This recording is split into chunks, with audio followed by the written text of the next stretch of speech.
Mood Talk, Mood TV. It's your boy Cyrus. I'm here with Dondre, S1A1, Augusty. What's the mood? You know the mood? You know the mood. The topic of discussion today is marijuana.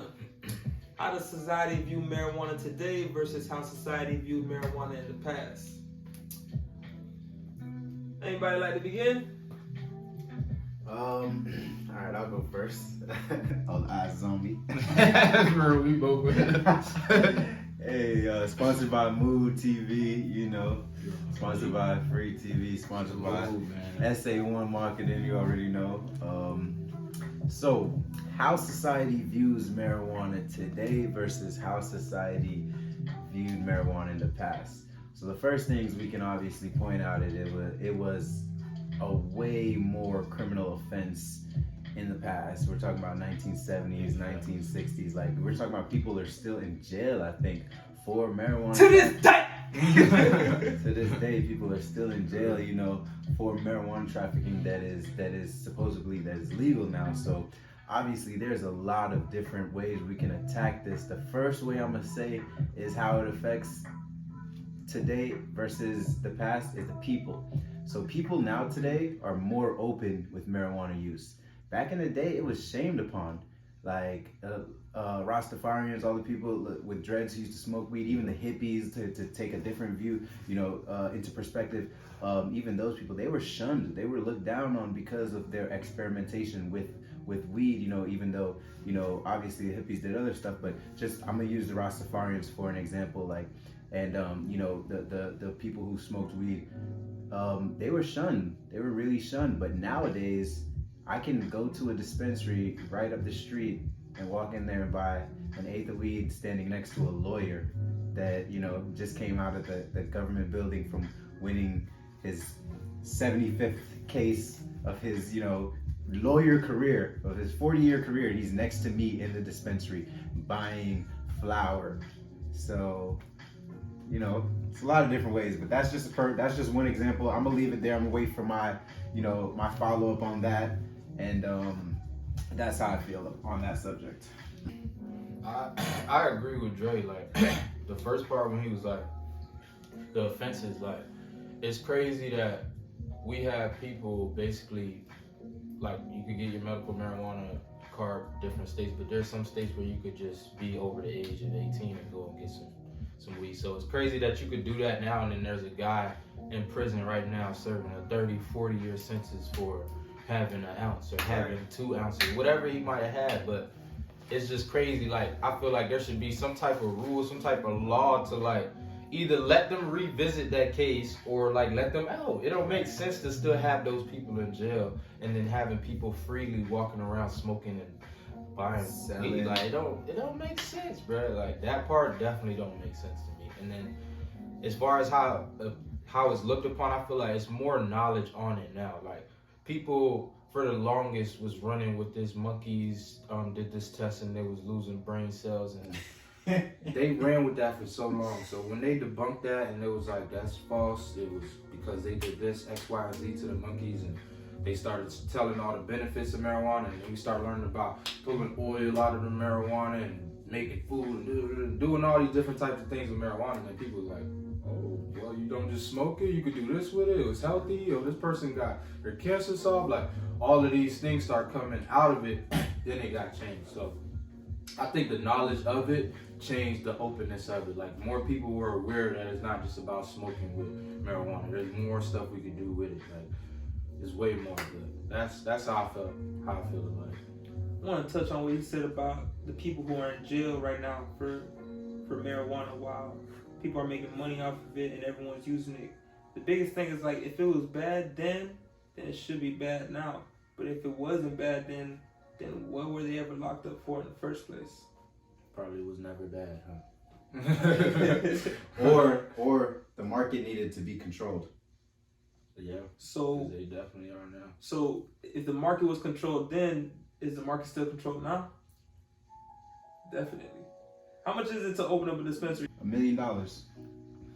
That's roughly fees like that you have to pay, you know, just roughly on the higher end. On the lower end, let's say $500,000 to $750,000. But, you know, I mean, and a lot of paperwork and a lot of protocols to go through to even get to that step of even putting your money and even down if you for have it. the $1 million, you still need a medical professional. You still need a bunch of different criteria. You still have a bunch of different criteria to meet to get into this form of monopoly that is being formed right now. So, you know, hey, but at the end of the day, you know, we're just looking at the difference from how it was viewed in the past to how it's viewed now. You know, and there's a famous Damian Marley line that all you guys, I want you guys to go look up this song, you know, Medication, by Damian Marley. Shout out the Marley Brothers.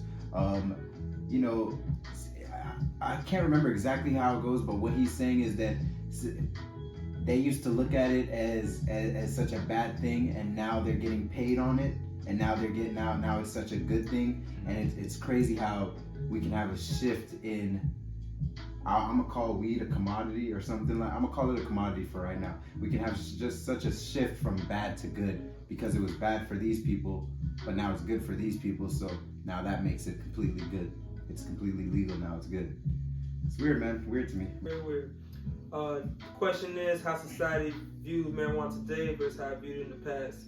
Like what he said is true. Like in the past, it was real taboo. I think people were smoking in the past, but they just kept it on the hush. And then sometimes when I go to the dispensary, the people that I see there, I never expect to be smoking marijuana. But you know, like Sam said, there's edibles, there's oils, there's different ways to take the healthy herb. But like I said, the people that I see there, I just would never expect to see them there. I feel like the reason why marijuana was shown in that light was for two reasons. Because one, marijuana is a whole plant, the cannabis plant, and a part of the plant is the hemp.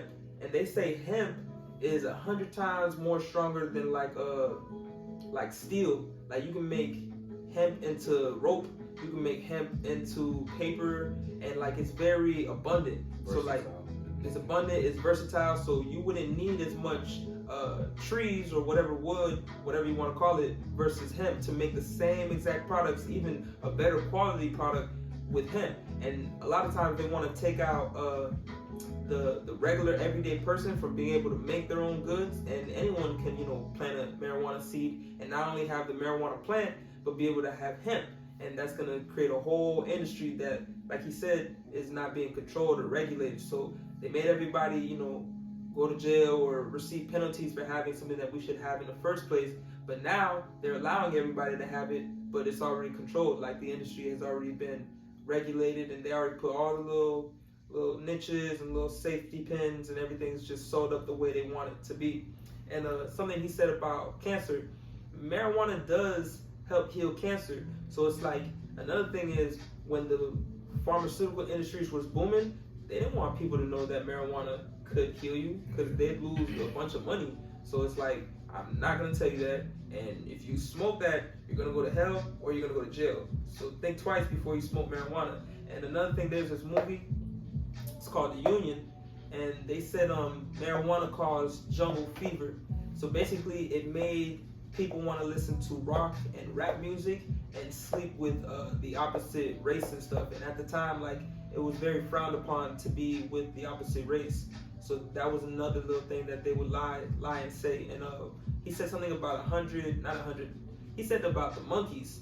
With the monkeys, there was an experiment that said if you gave marijuana to people, it would kill brain cells. But what they didn't tell you was they would put a gas mask on the monkeys, and then they put 100 joints, and they burn all the joints at the same time, and then they force all the smoke into the monkey's mouth. If you do that with anything, even oxygen, you're gonna hurt somebody because you can't. For lack of oxygen, you're forcing smoke. Exactly. But even if it was oxygen, it's too much. It's too much of one thing at one time. It's gonna hurt you. Period. Yeah, and that's one thing that I wanted to piggyback off of and say too, like the whole marijuana intelligence test. Like when I was growing up in school, just like a lot of things that have been changed in the textbooks and all throughout the years, but when I was growing up, we were strictly told, do not smoke weed because you're gonna lose brain cells, and do not. And I think what they were trying to say in a whole was, don't ingest THC because you're gonna lose brain cells. That's how I'm taking it now, because people don't usually just smoke. They can do the little tincture stuff or whatever it is that you're doing, the dabs or whatever. So they said you'll lose brain cells, but now we have a whole market for it. So basically, are we dumbing down people by letting them use the drug that you said would cause someone to lose brain cells, or was that a lie, or was that not tested properly, or what is the truth on that? Like, there's so many people that intake THC. I'm not gonna say just smoke. I'm just gonna say, because when you smoke, what's making you high is the THC. So I'm gonna say there's so many people that intake THC. So are they losing brain cells? And if they are, at the same time, or if they're intaking that THC for cancer treatment or for any type of medical treatment that we found through the plant, are they losing brain cells at the same time while getting helped? Or, so these are just questions that maybe ask yourself, maybe research, comment, drop a comment, whatever, I don't know. We're gonna do some research on it too. And see. I know, sorry to interrupt, but I know a lot of folk who, they're functional smokers, you feel me? Like, I had this homeboy, his name was Nick, and obviously you don't smoke when you're younger, but when you finally do get introduced to marijuana, you see the different effects, and it said it helped him study, it calmed him down, like he liked to work on computers, and when he smoked, he'd be locked in, and he'd get his work done. And I know some smokers that when they smoke, they just get lazy.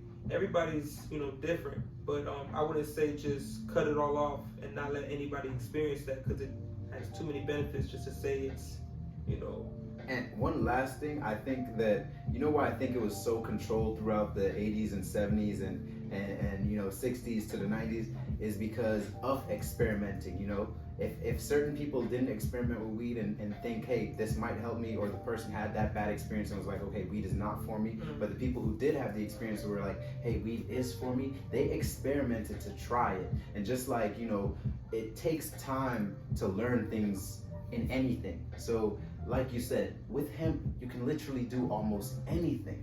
You can literally make almost anything. So do you know how much years of experimentation has been lost through that, or taken away, or whatever it is? You get what I'm trying to say? Yeah. So at the same time, while controlling the market, they're controlling the pace of what can be accomplished. Right. Which is even more detrimental to the overall purpose that we have here. You feel me? At Truth Television. Bro, So, say that again. I can't because it was just off the top. But on some real we'll spill, run it back. on some real spill, that they do that in so many different ways. They baby spoon feed you things that you should have all together, so then you can learn and grow and bounce and like develop Yes. off of it and evolve off of it at your own pace. It's like, yo, I didn't know that, but they don't let you get the whole thing. They only give you Bro, a just little think- bit. Just think about, like, I always think about, like, if they would regulate it so late, like, they got cigarettes killing, I don't even know the number. I don't want to say the number, but just know it's the thousands more than marijuana ever did. Ever. Not just in this year, I'm saying ever. So, I don't even want to just try to name the number of fucking DUIs and just people getting injured and hurt off of people being drunk. So these two things alone are super legal. You can go in your local corner store and go grab these two things. But it took so long. Look at the effects on people's health. Yes, like it checks so many check marks of how fucked up it is. But it's still legal. Can I say one rebuttal to that? It's a market, like he said. So it's just like the medication industry, the medical industry. I mean, so just like it's a cycle, and that's a lot of things that we speak about on this channel. Is cycles that we're trying to break, and how you keep people like that. Creative fiends. You create the problem, so then you sell the solution. And the solution is, you go to therapy, you go to I'm not gonna say therapy. Meetings. Yes, AA meetings. I'm not sorry, not therapy. And you go to therapy, AA chemotherapy. You're gonna get cancer from these cancer sticks. Like, come on. You go to a lot of different things, but they're actually selling you this problem. The problem. So and then selling you the solution at the same time. Say the solution. This could be a part two. We can go on for a long time with this topic. Sponsored by Mood TV, sponsored by Free, sponsored by SA1 Marketing. You already know. I gotta say something for my conscious folk before I get out of here. Guys. Alright, for each and every one, to each his own, but the conscious folk, they know they were gonna say this. Yeah, you can have marijuana, but you should grow your own weed if you can, because you don't know what these folk is putting into your marijuana. And also, marijuana should not technically be smoked, because anything that is turned to smoke becomes a carcinogen. The benefits is gonna outweigh the negatives. Yes. However, if you could have it as an edible, a tincture, a oil, a lotion, a drink. I agree. We all gonna smoke, I get it, but I just had to put that disclaimer out there. That's Agreed. it. And one thing more is that that's a part of being healthy. Yes, we all smoke weed. Yes, we've all done it. Yes, we all have gotten into it. But on the health factor, completely right. You're still inhaling smoke, just like the monkey thing. No matter how much weed or whatever it was, he was still inhaling smoke. It's smoke. So at the same time. So. To that Cosmic Juice, we the Cosmic Food, there's more TV. You know how we do. We gonna sign on that note, man. Let's go.